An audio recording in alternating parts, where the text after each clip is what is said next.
Good afternoon. Good afternoon. Thank you to each of you who are joining us live today. I am Chanel Sitberry, the Executive Director of K-12 Curriculum and Instruction, and you are with us for our final presentation of our Black History Month series with our DPS Celebrates organization for DPS Beyond 28. I have with me several members of my team. I have with me the awesome Kelly Stevens, who is our History and Civic Engagement Specialist. And I also have with me Mrs. Melissa Perez, who is our Cultural and Linguistic Development Specialist. And they are behind the scenes making the magic happen as we bring forth this series. Thank you for joining us. We have an excellent conclusion to our Black History series Beyond 28 with a special guest and a local celebrity, I'm going to say, that's with us in Durham Public Schools. I'm going to turn it over to Ms. Kelly Stevens, who's going to tell you a little bit about our resources that we have in place for our families and also for our students and teachers to engage with cultural celebrations, not just Black History Month, but all cultural celebrations. Kelly, give us a little preview of DPS Celebrates. Thanks, Chanel. So if you're unfamiliar with DPS Celebrates, this is an initiative that we started this school year as a result of the pandemic. So there's been tons of negatives that have happened during the pandemic, but this is one of the silver linings that has transpired. We saw this as an opportunity to look at our population here in Durham Public Schools, and in response to our population, choose different cultural celebrations to highlight each month. And that way we see an equitable access of these celebrations and an opportunity to inform and educate our students, our teachers, and our stakeholders in Durham community. Each month on our website, we offer monthly calendars and flyers like you see here to the left. Since this is our last celebration for Black History Month series and for Women's History Month, we are beginning to look ahead at what's coming up in April. And in April, we're going to be looking at Arab American Heritage Month. We have our Character Trait of the Month, which is our spotlight on perseverance, Global Youth Service Day, and Holocaust Remembrance Day. Also available on our DPS website, everything is available, of course, in English and in Spanish. We have a wealth of educational resources available that teachers can use in the classroom and families can use at home as well. Thanks to special collaboration with all of our DPS media coordinators, we have e-library collections available for pre-K through 12 that cater to the celebrations that we're offering each month. And for fun with this, world of Zoom and virtual backgrounds and everything, we have Zoom backgrounds available for our celebrations and Bitmoji classrooms. So please make sure that you visit celebrate.dpsnc.net. Don't visit once.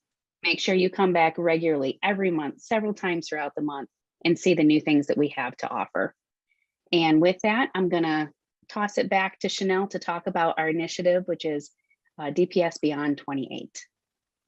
Thank you, Kels. So in DPS, you will see the hashtag DPS Beyond 28. And why do we use that? We use that hashtag because we believe that Black history cannot be contained in just the 28 days of February, and that we should overextend that opportunity to learn more about our culture, learn more about our community, and also celebrate our local celebrities that are giving back to our community and being a beacon of light for our students and our families.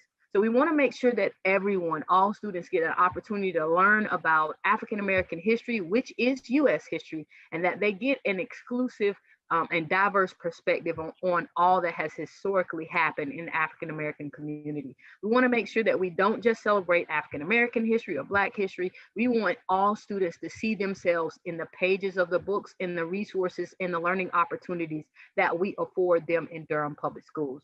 So use that DPS Beyond 28 hashtag. Don't just use it in February. You can use it all throughout the year. And we want to make sure we continue to uplift the otherwise marginalized voices of the community that we have here. I'm super excited to tell you about our guest that is going to be joining us in just a moment. We have Battalion Chief Greene with us today from the City of Durham Fire Department. And I'm going to ask that she join us right now. We're super duper excited to have you here and to speak with us. How are you doing, Chief Greene? It's good to see you. Hi, hello. I am doing great. Thank you again for this opportunity. I'm super excited to be here today to share a little bit with our students. So thank you. Absolutely, absolutely. So the first thing is just tell us a little bit about you as a person. Tell us about your educational background. How did you become to be in this role? So I am a grandma. I am a wife, a mother of one. And so I am also an Eagle, uh, graduate of North Carolina Central. But for 24 years, I have been a firefighter with the city of Durham. This has been a very challenging but very rewarding career. And I'm super excited about this new accomplishment of being the first African American female battalion chief for the city of Durham Fire Department. That's amazing, amazing. So tell us a little bit more about that journey on how you have become the first African American female battalion chief. Can you tell us about that journey? How did you start and how did you end up here? Absolutely. So in 1997, I joined the fire service, not because it was something that I always wanted to do when I grew up, but because I had a couple different influences in my life that one was a tragedy where three kids that were my nieces got burned in a house fire. I had a guy who I was renting a place from who encouraged me to apply because they needed more minorities to join the force. And so after three times him asking me, I said, okay, I'll try it. I did it just to kind of shut him up and really didn't know what I was getting into, but I'm so glad that I got into it. That was in 2000. No, I'm sorry, that was in 1997. So fast forwarding, I was a firefighter for several years. I moved on to be the driver of the truck and then advanced to become a captain in the organization. And then in August, I moved on and competed to be a battalion chief. And so that's where I am now, and 24 years later. Awesome, awesome. And in this role, is it a set term? Is it an elected role? Tell us a little bit about the position. If there's a set term, how long will you be in this role, and how we can support you? The position is mine until I retire. And so um, it is, for me, it'll be another 5 years before I can retire. So I can either choose to advance if a position becomes available for a division chief or an assistant chief, deputy chief, and then the fire chief. And those are the next steps in my career. But I have 5 years to go. And so I might just sit here for these 5 years and kind of ride it out. So, Chief Greene, could you please tell us a little bit about the steps? You mentioned them briefly just a moment ago about how you start off from a firefighter and move up through the ranks in terms of where you are now as chief and then moving forward. Okay, so you start off as a fire recruit, and then after your probationary period, you become a firefighter. The next step is to be a driver of the truck, and then you move on to become a captain. The next process is moving up to be a battalion chief, which is where I am now, and then the division chief, the assistant chief, deputy chief, and then the overall fire chief of the department. So, Chief Greene, with the steps that you just mentioned, I was wondering, is there sort of a rule or a protocol where you typically have to remain a certain amount of time in a particular step from becoming a firefighter to a chief and then advancing to the different steps of being chief? Absolutely. So as you move through the ranks, there's a certain amount of time on the department you should have, as well as time in the previous rank. So as you move on, and it varies depending on what position you're going for at the time, but there's different time and grade versus time on the department that you need to have to qualify to even compete. Okay, very good. Thank you. So we were thinking and wondering, are you aware of the DPS Fire Academy and Public Safety Program that's offered exclusively at Northern High School? Yes, I am. And I know an ex-chief of the Durham Fire Department helps out with that quite a bit, Chief Teresa Hayes. And so, as a matter of fact, on February, like the end of February, she invited me to be a part of her class. And we did a Zoom meeting for her whole class, and they got to ask questions, and it was very informative for the students to move forward. And so I am familiar with that program. Wonderful. You kind of answered my next question just a little bit. I was going to ask if you could provide any detail to any plans or ideas to kind of coordinate efforts with DPS to maybe assist with training and recruiting future firefighters, maybe as it relates to that program? Yeah, I am a certified instructor to teach the firefighter program. And so while I haven't been called on with DPS, I'm more than willing to help. And so Chief Hayes has my information, and I've encouraged her just to reach out if she needs any assistance, but I am very familiar with it. So. Okay, you all heard it here on the live series. You heard it here first, that Chief Greene is willing to come and train because she is certified to train to teach. So Absolutely. you all heard that. All of our principals at all of our high schools, you hear that, right? Okay, thank you, Chief Greene. So what advice would you give to our students at schools that don't have this fire academy like Northern has, but that are interested in becoming a firefighter as a career? I'd say, first of all, look into getting that class as part of your curriculum in your schools. And Northern has already broke the barriers, went through the red tape to actually get it in place. And so don't reinvent the wheel, but steal some of their information so that you can get it into your schools. But seriously, for those students that are interested in becoming a firefighter and the class is not offered in your school, just do some research. First of all, just know what you're getting into. The Durham Fire Department's website has all kinds of information about what to expect when you are going through the academy. You don't have to have any previous knowledge, but you have to be 18 to actually join the Durham Fire Department. And so as you graduate, you can actually go through Durham Tech's Academy to become a certified firefighter, and the fire department could potentially hire you with that certification. So there's different avenues that you can take to actually join our department and gain the information that you need to actually be successful in the department. That's wonderful information to have and great advice to share. You know, if you are a school here in DPS who's interested in that, to maybe contact with Northern to get some of that information, and also the avenue of going through Durham Tech, as you mentioned. Do you have any sort of message for our students and their families in general, Chief Greene? I would say, I guess the overall message I would say is to be the best you that you can be.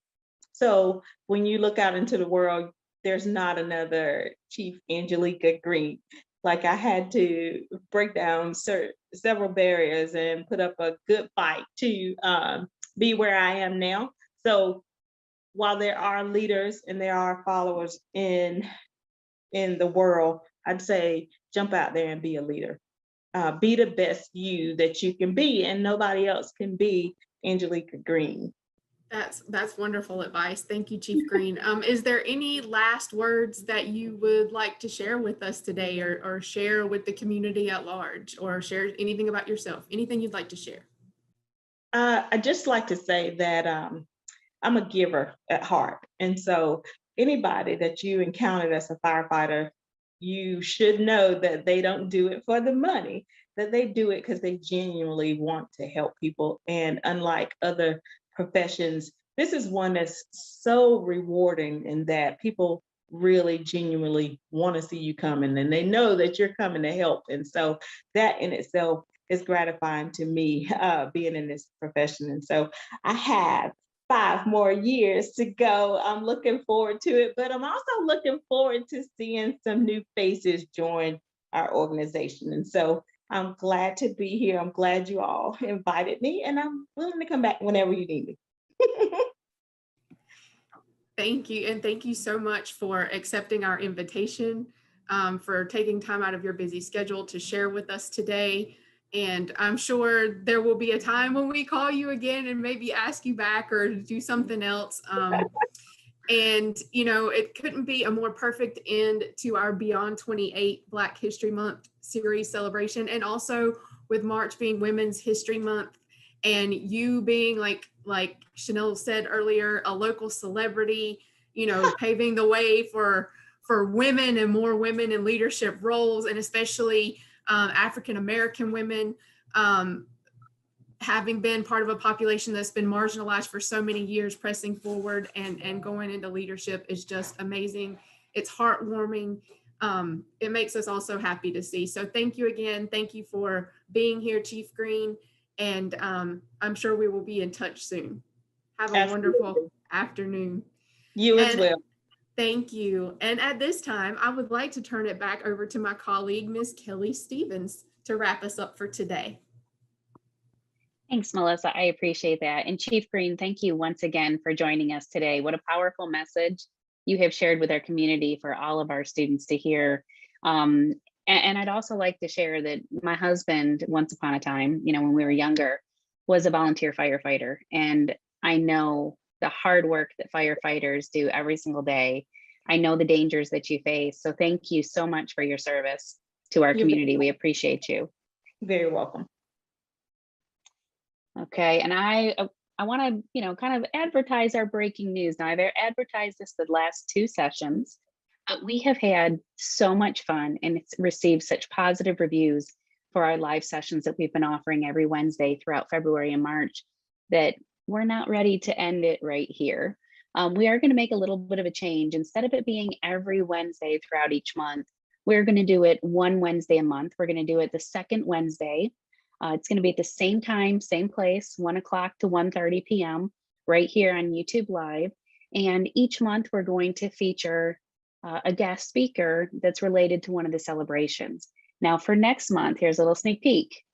Remember, I showed you at the very beginning what DPS Celebrates is focusing on for April. We are going to have some Holocaust survivors that are going to come speak with us.